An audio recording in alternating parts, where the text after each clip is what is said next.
할렐루야. 오늘도 좋은 날입니다. 축복의 날입니다. 창세기 1장 1절에 보니까 하나님께서 천지와 만물을 말씀으로 창조하셨다고 하시는데 빛이 있으라 하시니 빛이 있었고 라고 합니다. 하나님 말씀하시니 그대로 되었더라. 하나님의 말씀은 창조의 능력이 있는 것처럼 하나님 백성들의 말에도 오늘 하루 여러분께서 어떤 하루가 되기를 원하시는지 그 하나님의 창조의 힘과 말씀의 능력을 가지고 오늘 선포해 보십시오. 여러분 어떤 날이 되기를 원하십니까? 당황하셨습니까? 오늘 그냥 뭐 되는 대로 사는 거지 오늘 하루 내가 생각한 대로 되나? 어떻게 보면 틀린 말도 아니죠. 그러나 그 전에 70년대 우리 조영희 목사님 영어 설교를 제가 보니까 그런 얘기가 있더라고요. 매일매일 그날에 이름을 붙여서 선포하십시오. 지금도 잊혀지지가 않아요. 여러분 어떠십니까? 오늘 어떤 상황, 어떤 위치가 있다고 할지라도 은혜와 기쁨이 넘쳐나서 감사하는 하루가 될지어다. 각자 상황은 다르죠. 그래서 어떤 분에게는 오늘도 건강과 축복이 했을 때 건강과 축복에다 감사만 집어넣으세요. 건강과 축복과 감사가 넘치는 하루가 될지어다. 또 기쁨이 넘치도록 기쁨과 감사, 은혜와 감사, 건강과 감사, 축복과 감사, 형통과 감사. 그래서 그럼에도 불구하고 감사하고 그래도 감사하고 한번 알았을까요? 그래도 감사하고 그럼에도 불구하고 감사하고 감사가 넘치는 하루가 될지어다. 오늘 하루도 그렇게 넘쳐나시는 은혜가 또 감사가 충만하시기를 주님의 이름으로 축원합니다. 한번 따라하실까요? 의인의 영혼을 줄이지 않게 하시는 하나님, 의인의 영혼을 줄이지 않게 하시는 하나님, 이런 제목으로 말씀의 은혜를 나누길 원합니다. 잠언 10장부터 20장까지는 375개, 몇 개라고 그랬죠? 375개의 아주 짧고 오늘 본문처럼 짧고 그러면서도 강력한 하나님의 말씀이 선포되어 있고 메시지가 담겨져 있는 경문, 짧지만 우리 머릿속에 콱 새기게 하는 그런 결구 경문으로 기록이 되어 있다라고 제가 말씀을 드렸습니다. 그러니까 375개라고 하니까 꽤 많아 보이지만 일일이 외울 필요는 없어요. 그러나 하나씩 마음속에 담아두시면 이 말씀이 뭐가 되냐면 등불이 되고 빛이 되는 것입니다. 여러분 인생을 많이 살면 많이 사는 사람에게는 지혜가 있습니다. 그래서 다윗이 고백했던 노인의 지혜라고 하죠. 인생을 많이 살면 경험이 많고 여러 가지 많은 지혜가 습득이 되기 때문에 나이가 많아지면 지혜도 많아지게 됩니다. 그만큼 경험 속에 얻어지는 그런 교훈들이 있기 때문에 그렇죠. 신앙의 지혜는 어디서 오느냐? 나이에 상관없이 하나님의 말씀을 마음속에 새겨서 그 말씀이 주는 정확한 원리와 원칙을 알고 있으면 신앙의 지혜가 생겨나는 것이죠. 다윗은 그래서 비록 나이 많지 않아서도 그런 고백을 했던 기억이 납니다. 하나님께서 내게 주셨던 이 지혜는 노인의 지혜보다 승합니다. 하나님 말씀을 많이 알고 원리 원칙을 가슴에 품게 되면 인생의 100세, 200세를 사신 분보다 더 많은 지혜를 가질 수가 있습니다. 왜 그랬을까요? 인생은 100세, 오래 살아야 200세. 우리 성도들은 200세도 오늘 만족을 안 하시기 때문에 제가 아멘 소리 기대도 안 했지만 어쨌든 100세, 200세를 살면서 얻어진 지혜보다 성경은 하나님의 역사를 기록한 것이기 때문에 성경의 지혜를 알게 되면 이 세상 어떤 좋은 대학원 박사학위를 가졌던 아니면 IQ가 200을 넘든 어느 누구를 막론하고 가장 지혜롭고 총명한 은혜를 가질 수 있는 것은 바로 하나님의 지혜를 우리 마음에 품을 때입니다. 그래서 여러분 기억하십니까? 시편 119편 105절에 보면 다윗의 고백, 주의 말씀은 내 발의 등이요 내 길의 빛입니다. 오늘 여러분 이 경구라고 하는 거, 경문이라고 하는 짧은 말씀들이지만 계속 마음속에 두고 이것이 내 말씀이 되게 하면 우리의 빛이 되고 오늘 우리의 등불이 될 것을 믿습니다. 기억하십니까? 잠언 10장 1절에 보니까 이렇게 기록했죠. 솔로몬의 잠언이라 지혜로운 아들은 아비를 기쁘게 한다. 미련한 아들은 어미의 근심이 된다.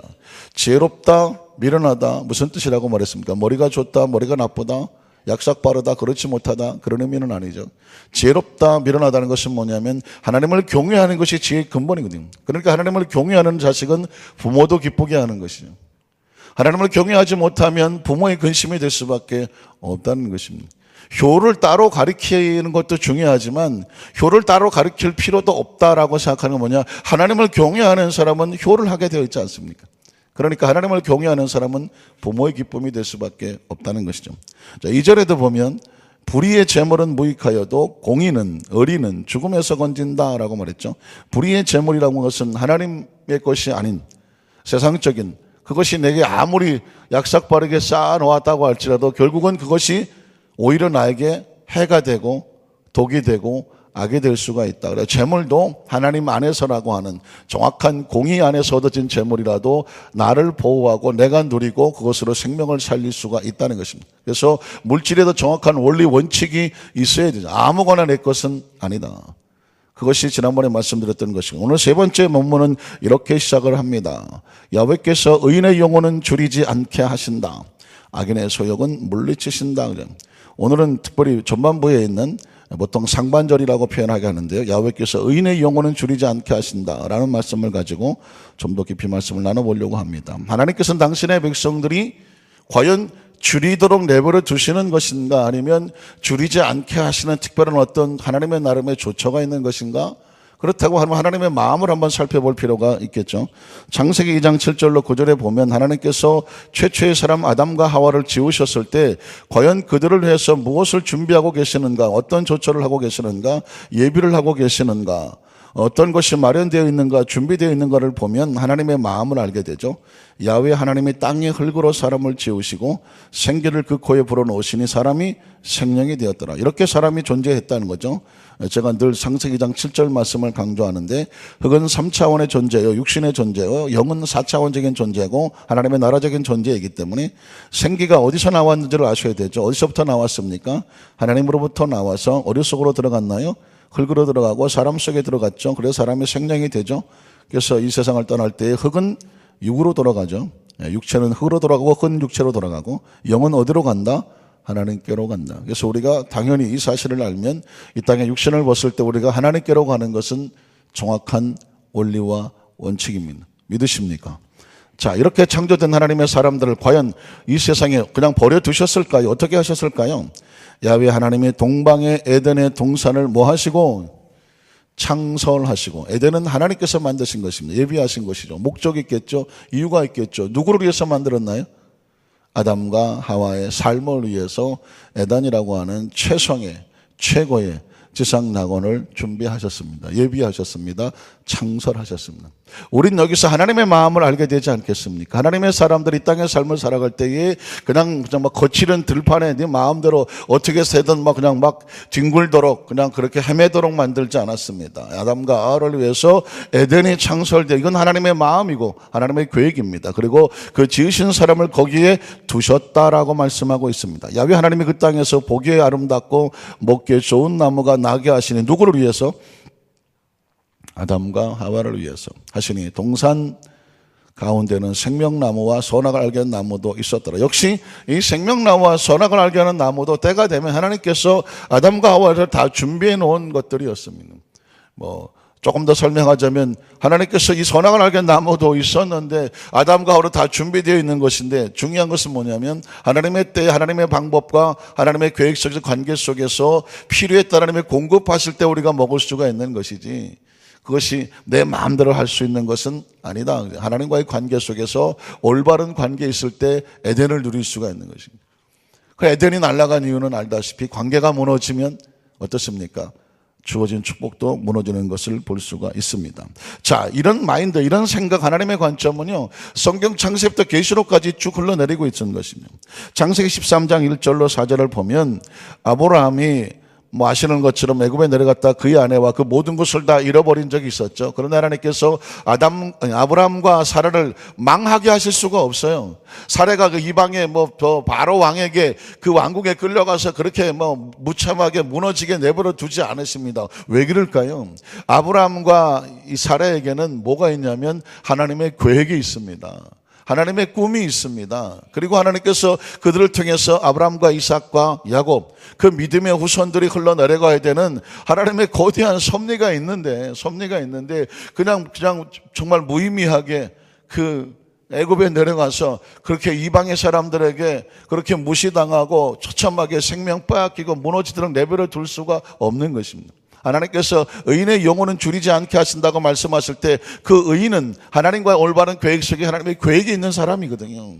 하나님의 계획이 있는 사람이 재수가 없다고, 운이 없다고, 뭐 세상에 백그라운드가 없다고, 뭐 경기가 어렵다고, 뭐가 어렵다고 해서 그대로 내버려 두면 하나님의 계획은 세상에서 움직여지고 무너지고 넘어지고 쓰러집니까? 아니거든요. 어떤 상황 속에서도 하나님의 계획은 정확하게 운행하고 있기 때문에 여기서 말하는 의인이라고 하는 것은 뭐냐면 하나님의 계획과 꿈을 가지고 하나님 안에서 움직여지는 사람은 그 어떤 상황 속에도 하나님께서 줄이지 않게 하신다고 하는 거대한 원칙이 움직여지고 있는 것이죠. 자, 그래서 아브라함이 애굽에서 그와 그의 아내와 모든 소유와 롯과 함께 올라올 때였습니다. 다시 가나안 땅으로 올라오게 될 때에 놀랍게 성경에는 이런 말을 기록하고 있습니다. 아브라함에게 가축과 은과 금이 뭐하였더라? 풍부하였다라고 말하고 있습니다. 이건 아브라함의 능력으로 얻은 게 아니라는 것을 아셔야 돼요. 하나님의 섭리를 모르고 잠시 아브라함의 아내 사라에게 손을 대려고 했었던 바로 왕과, 그렇죠? 그 사람들이 깜짝 놀라서 아이고 제발 좀 빨리 딴 데로 가십시오.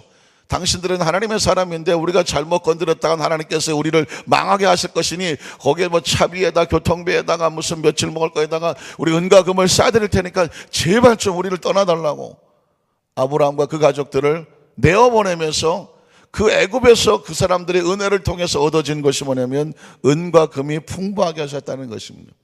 우린 여기서 아브라함의 재수도 좋고 운도 좋네? 아니죠. 하나님께서 아브라함의 가축과 은과 금이 풍부하게 하셨을 때는 하나님께서 그 물질을 통해서 아브라함을 통해서 이루시고자 하는 계획 속에서 물질도 얻어지는 거예요.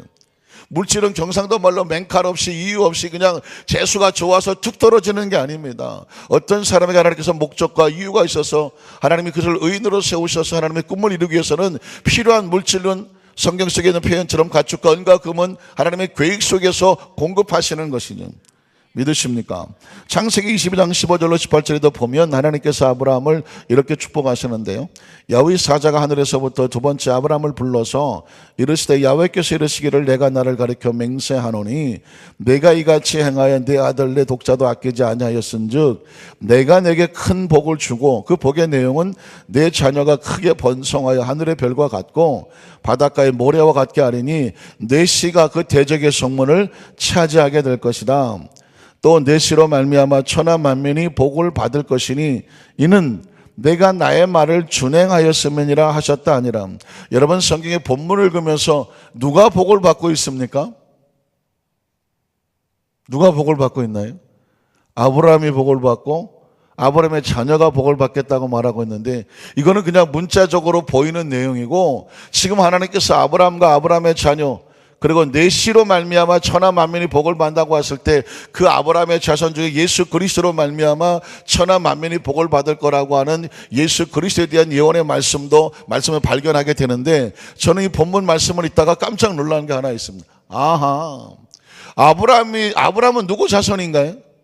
하나님의 자손이고 아브라함의 씨는 누구의 씨인가요? 하나님의 씨고 아브라함의 자손들은 다 누구의 자손들이에요? 하나님의 자손들이죠. 결국은 하나님께서 지금 아브라함을 복주고 계시지만 사실은 하나님의 자녀들을 하나님께서 복을 주고 계시잖아요. 믿으십니까?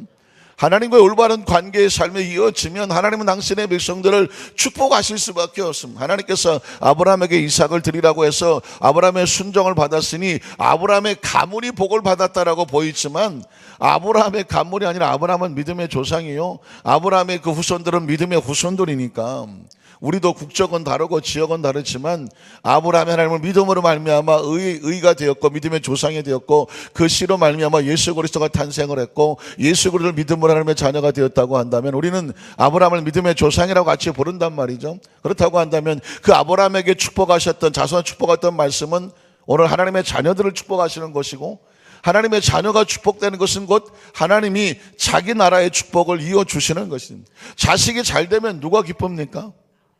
그 자식이 잘 되면 누구의 영광입니까? 아버지 영광이고 어머니 영광입니다. 그러니까 지금 이 말씀을 통해서 가슴이 벅차오르는 것이 뭐냐면, 하나님은 지금 아브라함과 그 가정을 축복해. 그 아브라함과 그 자식들 복받는 거 나하고 무슨 상관이 있어? 라고 상관이 없어 보이지만, 이건 지금 하나님이 자기 백성들을 축복하시고 이 말씀을 듣고 읽고 묵상하는 동안에 이 말씀을 읽는 사람에게 복을 주고 계시는 하나님의 약속이고 선포인 것을 기억하시기를 주의 이름으로 축원합니다.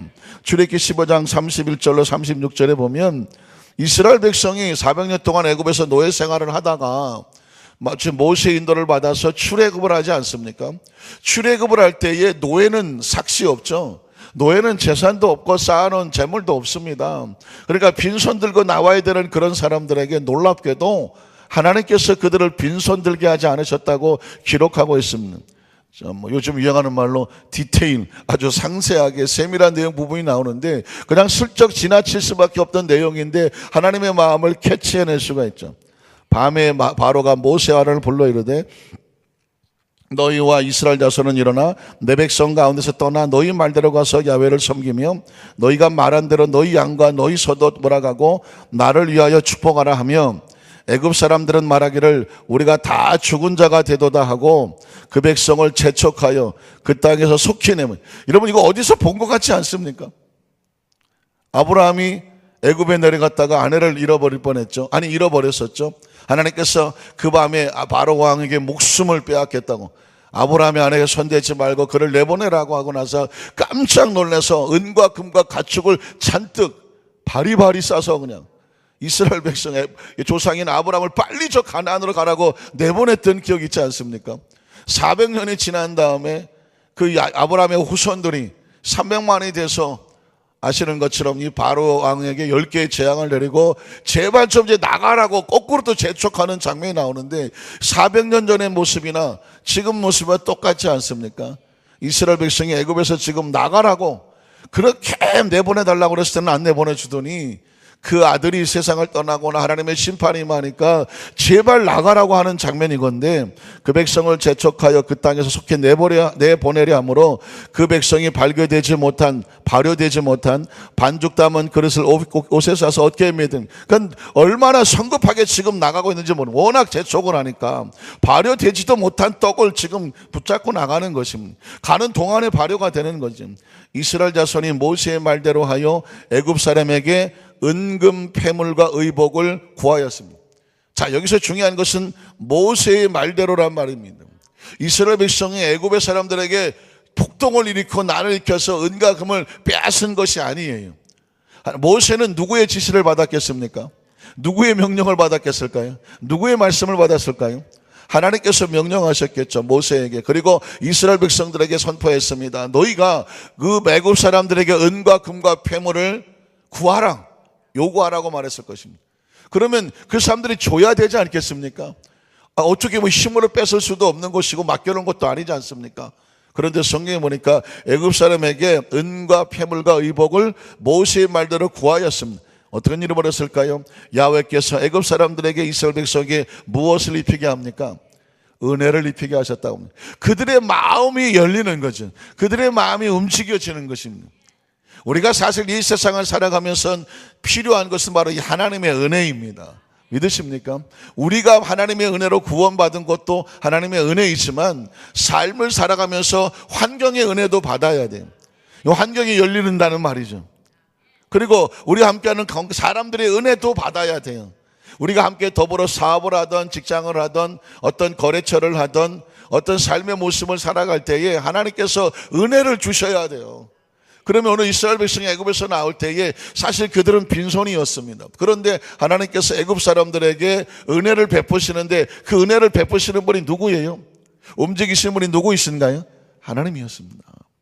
애굽 사람들이 절대로 내줄 수 없는 거예요. 그런데 하나님께서 그들의 마음을 여시고 은혜를 입히게 하셨다고 말했죠. 은혜를 입히게 하시니까 어떻게 하십니까? 그들이 구하는 대로 주게 하셨다고 말했습니다. 구하는 대로. 그래서 사실상 이스라엘 백성들이 은과 금과 패물을 얻게 된 것은 이 애굽 사람들을 통해서 얻게 되었지만, 애굽 사람들을 통해서 얻게 하신 배후에는 그 재물 얻을 권세를 누가 주신 것입니까? 하나님이 주신 것입니다. 믿으십니까? 이 세상을 살아가며 살아가는 백성들이 우리가 먹고 마시고 생활하는데 우리에게도 물질은 필요한 것입니다. 사업을 하는 사람에게 물질은 치명적이죠. 생명과 같은 것입니다. 어떤 큰 일을 계획하는 사람들에게 물질은 반드시 필요한 것입니다. 여러분, 하나님의 사람들에게 물질을 구하고 한다는 것이 낯설어 보이고 혹시라도 기복신앙은 아닌가, 혹시 무슨 내 욕심은 아닌가라고 표현할 수 있을지 모르지만 성경 속에서 하나님은 의인의 영혼을 줄이지 않게 하신다고 말했거든요. 이스라엘 백성들이 그들이 구한 것이 아니었다는 것입니다. 아브라함이 애굽에 내려갔다가 다시 가나안 올라올 때 물질을 요구했겠습니까? 그런데 하나님은 애굽 사람들에게 그것의 마음속에서 아브라함에게 줄 수밖에 없도록 하나님께서 움직인 것이고, 애굽에서 노예 생활하고 있는 이스라엘 백성들이 지금 도망쳐 나가기도 바쁜데 감히 무슨 언간생심 돈을 달라 물질을 달라고 말할 수 있겠습니까? 그런데 하나님께서 모세에게 하나님께서 지시하셔서 이스라엘 백성들이 애굽 사람에게 구하니까 그들의 마음이 열려졌다고 말했습니다. 그것을 열고 닫는 것은 누구 있을까요?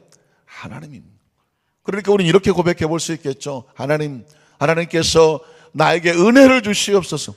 어차피 은혜로 사는 것이, 이런 물질도 은혜로 받아야지 계산으로 받으면 사실 얼마나 정말 쫀쫀하고 때로는 치사하고 얼마나 그냥 막 정말 살벌하고 냉랭하고, 사실 사람들이 정말 돈 앞에서 얼마나 정말 계산하고 따지고 뭐 줬네 받았네 뭐 갚아라 안 갚아라, 이자가 얼마냐, 내가 얼마를 투자했는데 얼마를 받아야 되고, 사실 굉장히 참 조심스러운 것입니다. 신앙 믿음 가진 사람들이 물질 가지고 관계하는 거 굉장히 어렵잖아요. 그러니까 이 하나님 백성들은 물질의 문제도 어떻게 살아야 되면 은혜로 살아야 되는, 하나님이 주셔야 되고, 내가 내 손에서 나갈 때도 은혜로 주는 것이, 은혜로 주는 것이, 그리고 은혜로 받는 것이고.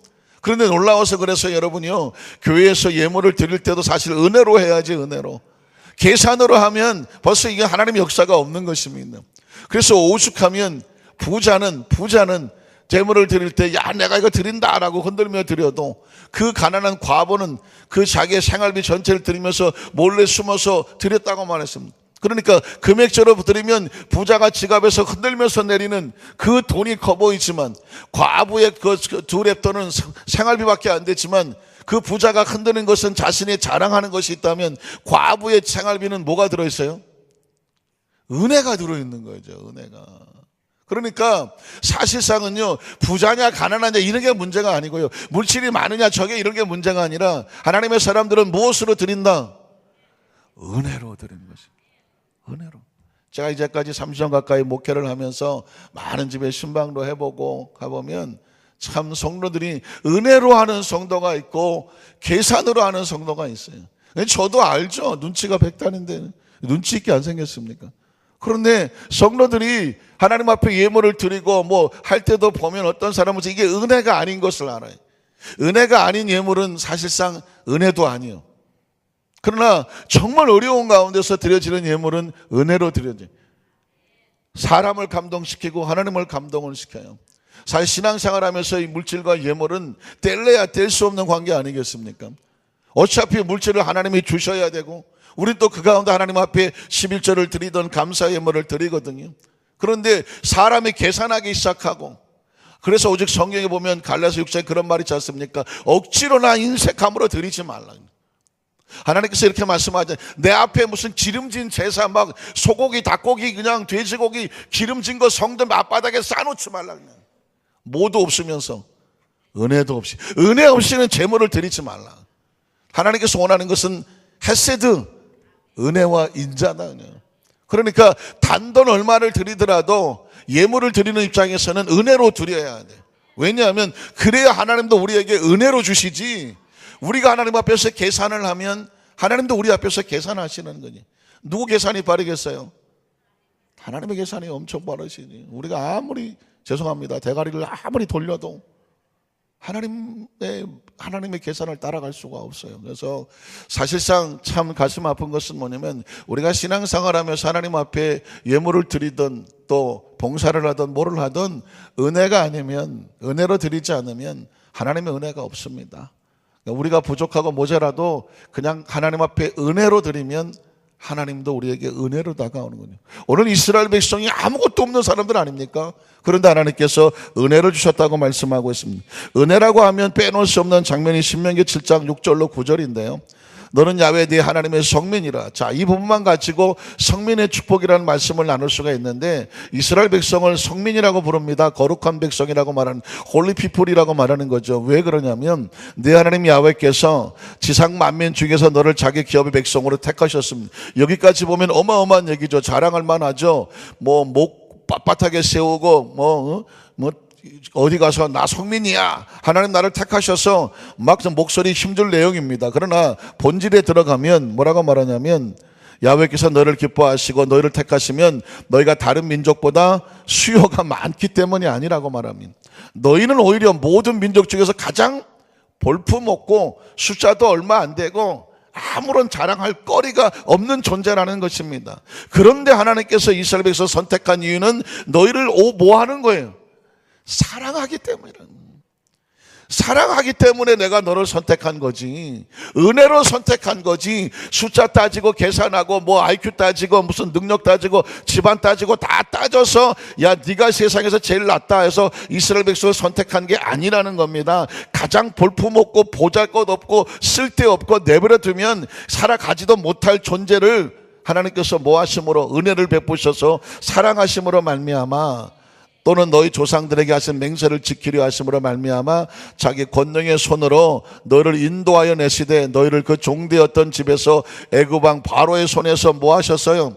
속량도 은혜로 하는 것입니다. 이스라엘 백성이 자신의 빚을 갚고 나올 능력이 되지를 않기 때문에 하나님께서 은혜로 끄집어내 주셨으니, 그러므로 너는 알아야 된다. 오직 네 하나님 야훼는 하나님이시요 신실하신 하나님이시라. 그를 사랑하고 그의 계명을 지키는 자에게는 천대까지 그의 언약을 이행하시며 뭘 베풀어 주십니까? 인내는 어진 마음과 사랑과 자비를 베풀어 주신다고 말씀하고 있습니다. 자, 마지막 결론에 가서 이런 말씀을 드리고 싶습니다. 이스라엘 백성들이 12명의 정탐꾼이 가서 보고를 할 때 10명의 정탐관은 이스라엘 백성들을 하나님께서 가나안에 집어넣고 험악한 땅에서 죽일 거라고, 망하게 할 거라고, 이런 하나님이 어딨냐고, 도망가자고 계산하고 따지고 그랬던 10명의 정탐꾼들, 그들의 보고를 듣고 이스라엘 300만은 처참하게 절망하고 시험 들어서 돌아가 버리고 말았습니다. 하나님 앞에 계산했던 사람들이죠. 그런데 여러분, 하나님께서 이스라엘 백성을 가나안에 데려가셨던 정말 본질적인 이유는 이스라엘 백성을 가나안에서 험악한 땅에서 7족속에 망하게 하려고 한 것이 아니었어요. 하나님의 본질과 본심을 보시겠습니까? 신명기 8장 7절로 10절입니다. 네 하나님 야훼께서 너를 아름다운 땅에, 이 가나안 땅에, 젖과 꿀이는 땅에 이르게 하시는 이유가 있어요. 그것은 골짜기든지 산지든지 시내와 분천과 샘이 흐르고 밀과 보리와 소산지와 포도와 무화과와 석류와 감람나무와 꿀의 소산지입니다. 10명의 정탐꾼들은 그걸 보지를 못했어요. 인간적으로 계산하다가 보니까 하나님께서 숨겨놓고 담아놓으신 것을, 그 사랑과 은혜의 풍성함을 보지를 못했습니다. 내가 먹을 것이 모자람이 없을 거라고 말했습니다. 10명의 정탐꾼은 그 땅에 들어가면 굶어 죽을 것이고 맞아 죽을 것이고 자기 처자들이 그 장대 같은 거인들에게 패대기 쳐질 거라고 말했지만, 하나님은 말씀합니다. 그 땅에 들어가면 네 먹을 것이 모자람이 없을 것이며 내게 아무 부족함이 없는 땅이며 그 땅의 돌은 철이요 산에서는 동을 캐게 될 것이다. 내가 먹어서 배부르고, 누구의 마음입니까? 하나님의 마음입니다. 네 하나님 야훼께서 옥토라고 하는 단어에 동그라미를 치셔야 돼요. 옥토예요. 옥토를 내게 주셨으므로 말미암아 그를 뭐하게 될 것이다? 찬송하게 될 것이다. 사랑하는 성도 여러분, 그렇습니다. 하나님의 사람들이 이 땅의 삶을 살아가면 그리 사는 가난해야 좋은 것인가? 그리 사는 늘 못 먹고 힘들어야 되는 것인가? 늘 슬프고 절망하고 울면서 까만 양거에 까만 고무신을 신고 늘 그렇게 그냥 늘 하늘만 쳐다보면서 이 세상에 절망하고 살아야 되는가? 아니라는 것입니다. 이 땅의 삶을 동안에도 목적이 있고 천국에도 목적이 있는 것이죠. 의인의 영혼은 줄이지 않게 하신다고 말씀했습니다. 이유는 뭘까요? 하나님의 사람이기 때문에 그렇습니다. 하나님의 꿈이 있기 때문에 그렇습니다. 한 가지만 기억한다면 은혜로 사시라는 것입니다. 하나님 앞에서 계산하지 말라는 것입니다. 하나님 앞에 계산하기 시작하면 은혜가 없어집니다. 그리고 하나님의 은혜도 없어지고, 하나님께서 은혜를 베푸지 아니하시면 안타깝지만 우린 다 빈손입니다. 우리 손을 채우시는 것은 하나님의 은혜입니다. 간절히 바라는 우리 사랑하는 하나님께서 성도들 가슴속의 삶 속에 하나님은 의인의 영혼을 줄이지 않게 하시는구나, 우리가 하나님께서 우리도 계산하지 않게 하신 우리도 계산하지 아니하며 은혜로 되면 되는 거고, 드릴 수 있으면 드리는 거고, 없으면 안 드리는 거고. 왜? 은혜니까. 하나님이 계산하시겠어요? 은혜로 오늘 하루도 감사가 넘치시기를 주의 이름으로 축원합니다.